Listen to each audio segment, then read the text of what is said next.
Takže po prvom rýchlom predstavení si teraz ukážeme, ako sa vstupuje do samotnej administrácie.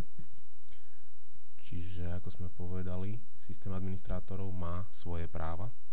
Každý môže vstupovať len do pridelenej sekcie. Po prihlásení sa zobrazí samotné menu systému, kde na ľavej strane môžeme vidieť všetky položky, do ktorých môžeme prispievať. Ako prvé si predstavíme samotné spravodajstvo, čiže jeden z týchto informačných prvkov, ktoré môžeme na stránke používať, je systém článkov, ktoré informujú o už prebiehajúcich alebo ukončených udalostiach. Každý článok má svoje vlastné prvky, ktoré môžeme vyplniť postupne, čiže je to nejaký nadpis, zatriedenie tohoto článku. Samotný obsah tohto článku, ktorý sa správa ako práca v systéme Microsoft Word, kde jednotlivé prvky tohto textu môžeme prispôsobovať podľa našich požiadaviek. Môžeme ich zvýrazňovať. Môžeme pridávať jednotlivé zoznamy, číslované alebo nečíslované.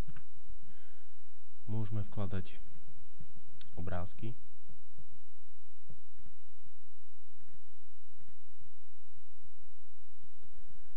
S týmito obrázkami potom vieme pracovať, čiže môžeme ich buď zarovnávať naľavo alebo napravo, to aby sme to dokončili.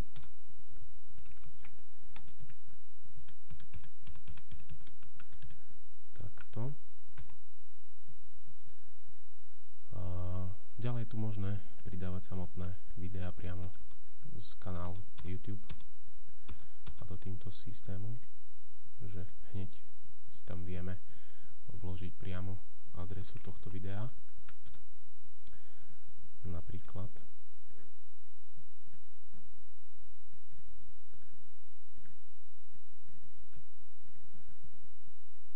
takto. Prípadne video vložiť cez nejaký externý kód.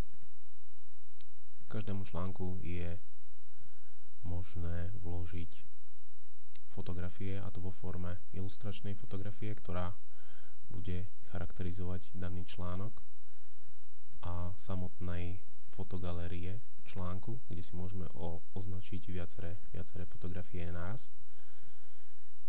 Po označení už prebieha samotné nahrávanie na server.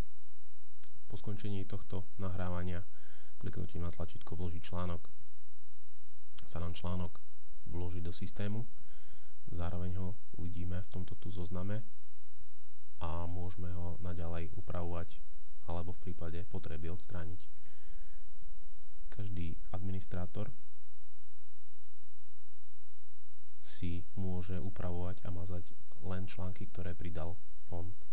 Čiže nie je možné vstupovať do článkov iného editora alebo administrátora.